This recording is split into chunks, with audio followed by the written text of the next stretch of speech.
आप सभी भक्तजनों को अपरा एकादशी की हार्दिक शुभकामनाएं। एकादशी के इन पावन पवित्र दिनों में भगवान के गुणगान तो सुनना ही चाहिए, साथ साथ उनके भक्तों की महिमा का भी श्रवण जरूर करना चाहिए।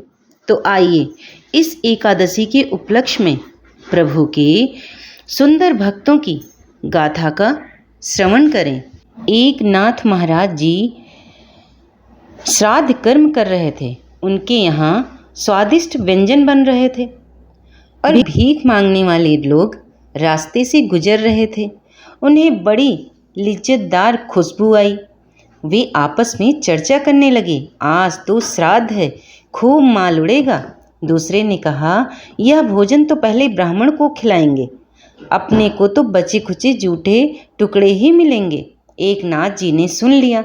उन्होंने अपनी धर्मपत्नी गिरजाबाई से कहा, ब्राह्मणों को तो भरपेट बहुत लोग खिलाते हैं, इन लोगों में भी तो ब्रह्मा परमात्मा विराजमान हो रहते हैं। इन्होंने कभी खानदानी ढंग से भरपेट स्वादिष्ट भोजन नहीं किया होगा। और अपनी पत्नी से बोले कि आज भोजन इन्हीं को खिला देते हैं, ब्राह्मणों के लिए दूसरा भोजन बना देना, अभी तो समय बाकी है। गिरजाबाई बोली, हाँ हाँ पतिदेव, इसमें संकोच से क्या पूछते हो। गिरजाबाई सोचती हैं, मेरी सेवा में जरूर कोई कमी होगी, तभी स्वामी को मुझे सेवा सौंपने में संकोच हो रहा है।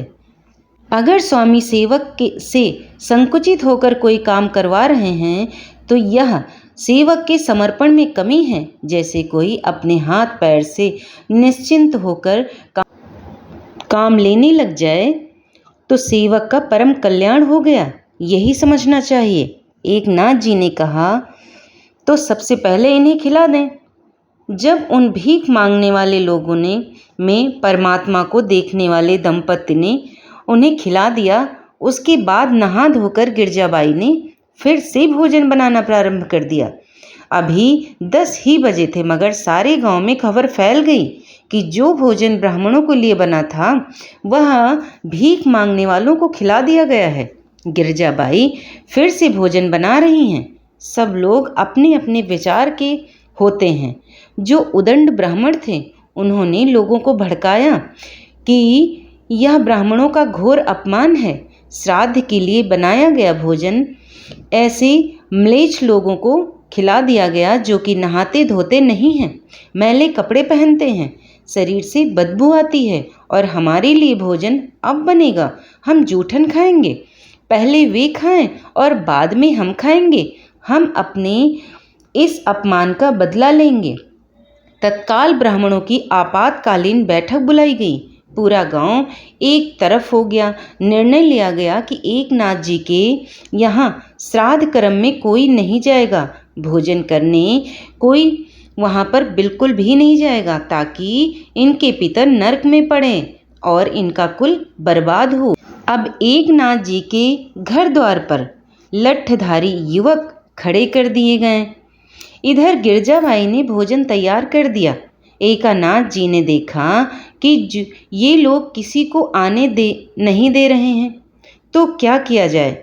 जो ब्राह्मण नहीं आ रहे थे उनकी 1-2 पीढ़ी में पिता पितामह दादा परदादा आदि जो भी थे, एकनाथ महाराज जी ने अपनी संकल्प शक्ति योग शक्ति का उपयोग करके उन सब का आवाहन किया। सब प्रकट हो गए। क्या आज्ञा है महाराज। एक नाथ जी बोले, बैठिए ब्राह्मण देव, आप इसी गांव के ब्राह्मण हैं, आज मेरे यहाँ भोजन कीजिए। गांव के ब्राह्मणों के पितरों की पंक्ति बैठी भोजन करने। हस्त प्रक्षालन आचमन आदि पर गाए जाने वाले श्लोकों से एकनाथ जी का आंगन गूंज उठा। जो 2 ब्राह्मण लठ लेकर बाहर खड़े थे वे आवाज़ सुनकर चौंके। उन्होंने सोचा, हमने तो किसी ब्राह्मण को अंदर जाने ही नहीं दिया। दरवाजे की दरार से भी भीतर देखा तो वे दंग रह गए। अंदर तो ब्राह्मणों की लंबी पंक्ति लगी है, भोजन हो रहा है। जब उन्होंने ध्यान से देखा तो पता चला कि अरे यह क्या है, ये तो मेरे दादा और मेरे नाना वे उसके परदादा दोनों भागी गांव के ब्राह्मणों को खबर करने। उन्होंने कहा, हमारे और तुम्हारे बाप दादा परदादा नाना चाचा इत्यादि सब पितरलोक से इधर आ गए हैं। एक नाथ जी के आंगन में श्राद्ध कर्म, अब भोजन पा रहे हैं। गांव के सब लोग भागते हुए आए एक नाथ जी के यहाँ। तब तक तो सब पितर भोजन पूरा करके विदा हो रहे थे। एक नाथ जी उन्हें विदाई दे रहे थे। गांव के ब्राह्मण सब देखते ही रह गए। आखिर उन्होंने एक नाथ जी को हाथ जोड़े और बोले, महाराज, हमने आपको नहीं पहचाना, हमें माफ़ कर दो। इस प्रकार गांव के ब्राह्मणों और एक नाथ जी के बीच समझौता हो गया। तो एक नाथ जी की संकल्प और सच्ची श्रद्धा भक्ति से यह सब हो सका। और आइए अब सुनिए भक्त और भगवान के बीच की प्रेम की गाथा। गुजरात में एक गांव है जिसका नाम डाकोर है। वहाँ श्री रामचंद्र दास जी नाम के एक भक्त रहते थे। वे हर एकादशी पर द्वारका जाकर श्री रणछोड़ जी के मंदिर में पूरी रात कीर्तन करते थे और अगले दिन वापस लौट आते थे। जब वे वृद्ध हो गए तो भगवान ने उनसे घर पर ही कीर्तन करने को कहा, परंतु उन्होंने ठाकुर जी की बात नहीं मानी। उनकी निष्ठा देखकर प्रभु उनसे प्रसन्न हो गए और बोले, तुम्हारे यहाँ आने का कष्ट मुझसे सहन नहीं होता, तुम मुझे अपने घर ले चलो। अब ठाकुर जी ने कहा, अगली बार गाड़ी लेकर आना, मैं तुम्हारे साथ चलूँगा। इस पर रामदास जी बोले, प्रभु, मैं तो बूढ़ा हो गया हूँ और आप तो नौ किशोर हैं, मैं आपको कैसे उठा पाऊँगा? और फिर हर रात आपके मंदिर के बाहर ताला भी तो लग जाता है, यह कैसे संभव होगा? प्रभु मुस्कुराए और बोले, मैं मंदिर के पीछे की खिड़की खोल दूँगा, तुम मुझे वहाँ से ही ले जाना, मैं तुम्हारे लिए फूल जैसा हल्का हो जाऊंगा। तुम बस अगली बार गाड़ी ले आना, मैं तुम्हारे साथ चलूँगा। अगली बार रामदास जी ठाकुर जी को ले जाने के लिए बैलगाड़ी लेकर आए। सब लोग देख रहे थे कि यह तो हर बार पैदल और नंगे पैर आते थे, लेकिन इस बार वे गाड़ी से आए हैं। लोग सोचने लगे कि शायद वे बूढ़े हो गए हैं, इसलिए बैलगाड़ी से आए होंगे। रामदास जी मंदिर के पीछे गए, जहाँ ठाकुर जी ने पहले से ही खिड़की खोल दी थी। ठाकुर जी ने अपना पूरा श्रृंगार और गहने पहन रखे थे। उन्होंने रामदास जी से कहा, मुझे अपने साथ ले चलो। रामदास जी ने निवेदन किया, प्रभु, आप ये सारे गहने उतार दीजिए, यह सब आपके पुजारियों के काम आ जाएंगे और मुझे तो वैसे भी आपको ले जाना है। मुझे डर लग रहा है, कृपया अपने आभूषण यहीं छोड़ दीजिए। भगवान ने सारे आभूषण उतारकर मंदिर में फैला दिए। इसके बाद उन्होंने कहा, अब मुझे अपनी गोद में ले लो। ठाकुर जी फूल जैसे हल्के हो गए थे। रामदास जी ने उन्हें गोद में उठाया और बैलगाड़ी में बिठा लिया। फिर वे डाकोर की ओर चल दिए। जब रणछोड़ जी के पुजारियों ने अगले दिन मंदिर खोला तो देखा कि मंदिर में हर जगह आभूषण फैले हुए थे और ठाकुर जी वहाँ नहीं थे। उन्होंने खुली हुई खिड़की देखी और समझ गए कि जरूर वह बैलगाड़ी वाला भक्त ही ठाकुर जी को ले गया होगा। तभी पुजारी घोड़ों पर सवार होकर और भाला बर्छी लेकर ठाकुर जी को ढूंढने निकल पड़े। उन्होंने रामदास जी को ढूंढ लिया और उनका पीछा करने लगे। रामदास जी ने ठाकुर जी से कहा, प्रभु, ये तो हमारा पीछा कर रहे हैं, अब हम क्या करें? पास ही एक तालाब था। ठाकुर जी ने रामदास जी से कहा, मुझे इस तालाब में छुपा दो। रामदास जी ने ठाकुर जी को तालाब में छुपा दिया।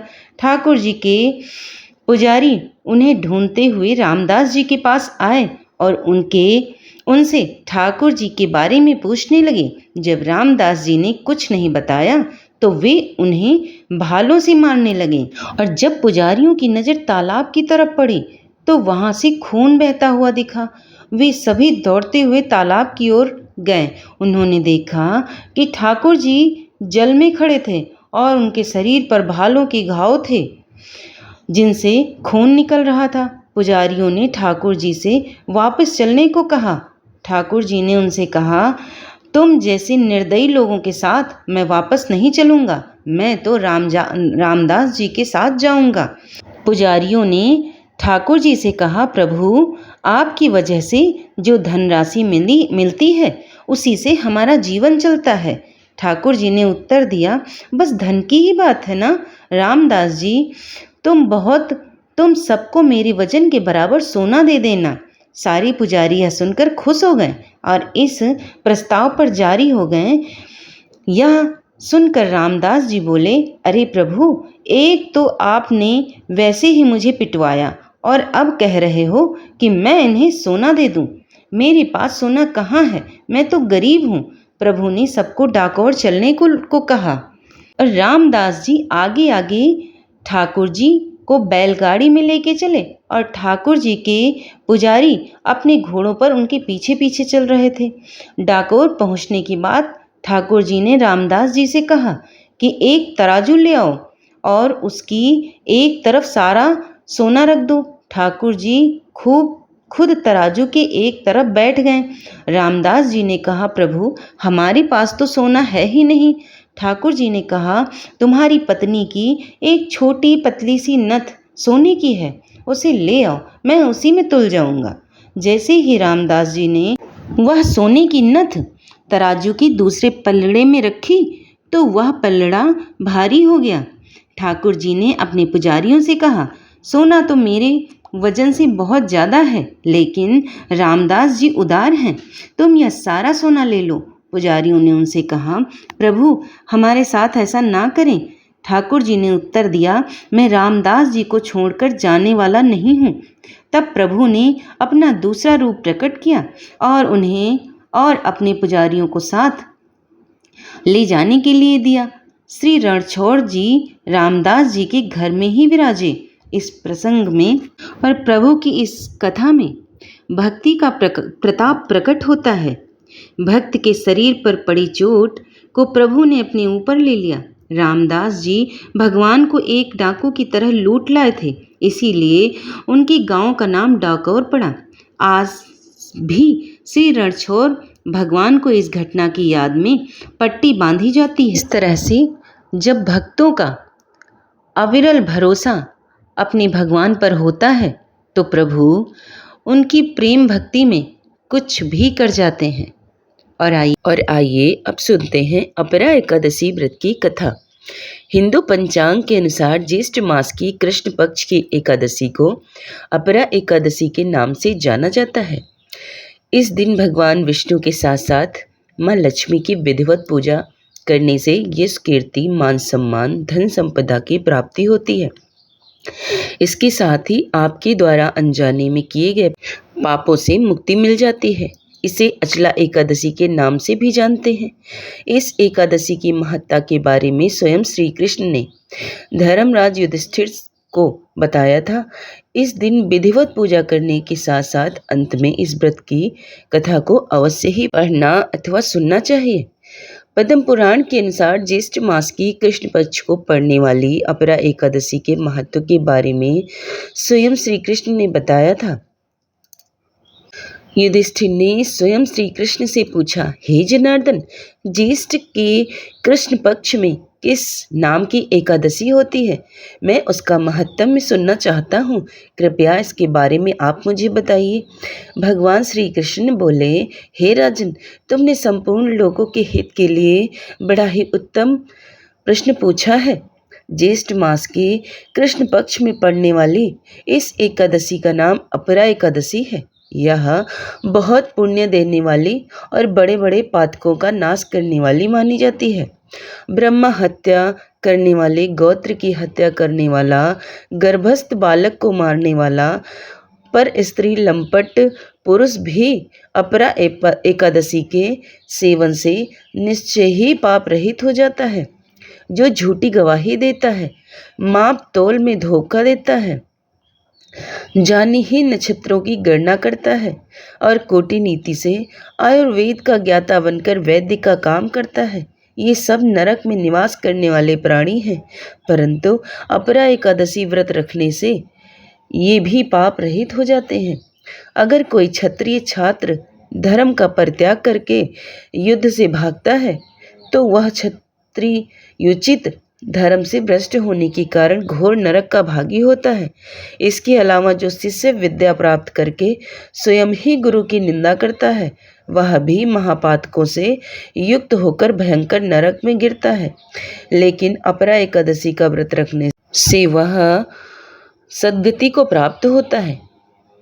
माघ में जब सूर्य मकर राशि पर स्थित हो और उस समय प्रयाग में स्नान करने वाले मनुष्यों को जो पुण्य होता है, काशी में शिवरात्रि का व्रत करने से जो पुण्य प्राप्त होता है, गया में पिंडदान करने से पितरों को तृप्ति प्रदान करने से जो पुण्य मिलता है, बृहस्पति के सिंह राशि पर स्थित होने पर गोदावरी में स्नान करने वाला व्यक्ति जो फल मिलता है, बद्रिकाश्रम की यात्रा के समय भगवान केदार के दर्शन से तथा बद्री तीर्थ के सेवन से जो पुण्य फल उपलब्ध होता है, इसके साथ ही सूर्य ग्रहण के समय कुरुक्षेत्र में दक्षिणा सहित यज्ञ करके हाथी घोड़ा और सुवर्ण दान करने से जो फल मिलता है, इतना ही सब मात्र अपरा एकादशी का व्रत रखने और विधि विधान से पूजा करने से फल मिल जाता है।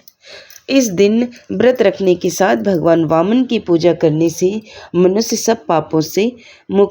मनुष्य को सब पापों से मुक्ति मिल जाती है। इसके साथ ही विष्णु लोक की प्राप्ति के साथ इस व्रत कथा का पाठ करने से फिर सुनने से सहस्त्र गोदान का फल मिलता है। युधिष्ठिर ने कहा, हे जनार्दन, अपरा का सारा महत्तम मैंने सुन लिया, अब कथा भी सुना दीजिए।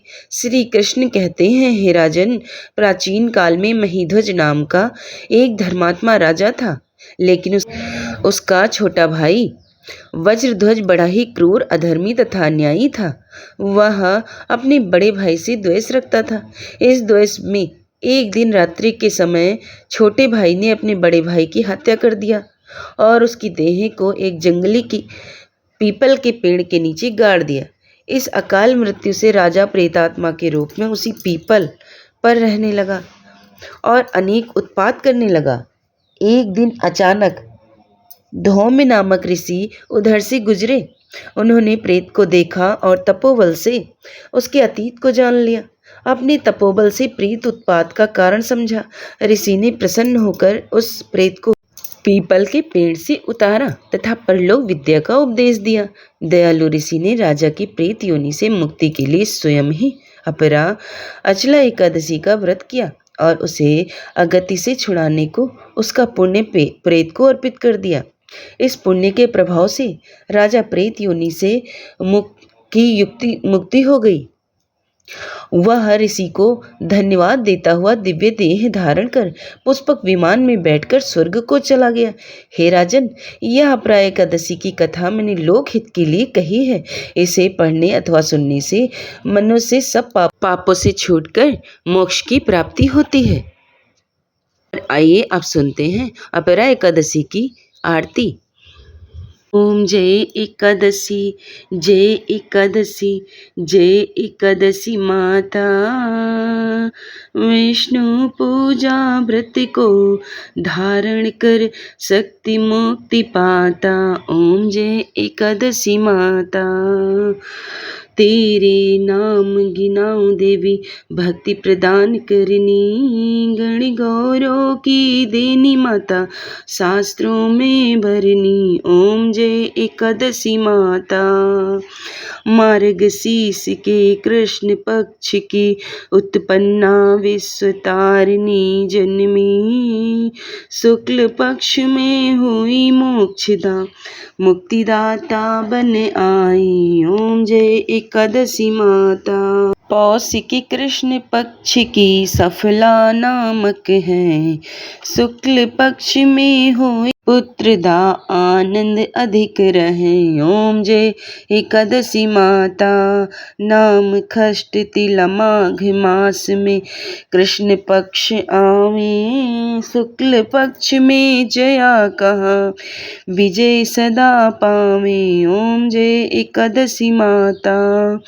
विजया फाल्गुन कृष्ण पक्ष में शुक्ला आमल की। पाप मोचिनी कृष्ण पक्ष में चैत्र महाबल की। ओम जय एकादशी माता।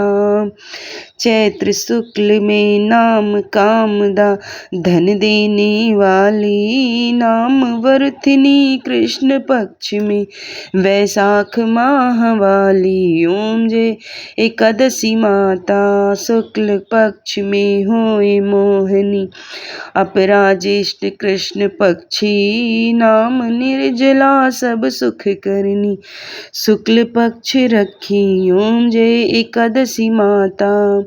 योगिनी नाम आषाढ़ में जानो कृष्ण पक्ष व्रत करनी। देव सैनी नाम कहायो शुक्ला पक्ष धरनी। ओम जय एकादशी मैया। श्रावण शुक्ला होए पवित्रा आनंद से रहिए। ओम जय एकादशी माई। आजा भाद्रपद कृष्ण पक्ष की परिवर्तिनी शुक्ला। ओम जय एकादशी माई। इंद्रा अश्विन कृष्ण पक्ष में व्रत से भवसागर निकला। ओम जय एकादशी माई। पापा कुसा है शुक्ल पक्ष में आप हरनहारी। रमा मास कार्तिक में आवे सुखदायक भरनी। ओम जय एकादशी माई। देवोत्थानी शुक्ल पक्ष की दुखनाशक मैया। पावन मास में करूं मैं विनती पार करो नैया। ओम जय एकादशी माई। परमा कृष्ण पक्ष में होती जन मंगल करनी। शुक्ल मास में होए पद्मिनी दुख दारिद्र हरनी। ओम जय एकादशी माई। जो कोई आरती एकादशी की भक्ति सहित गावे। जन गुरु दिता स्वर्ण का वासा निश्चय यह फल पावे। ओम जय एकादशी माई। मैया जय एकादशी माई। तो प्रिय भक्तजनों, अगर कथा पसंद आ गई है तो चैनल को लाइक शेयर सब्सक्राइब कर लेना। धन्यवाद।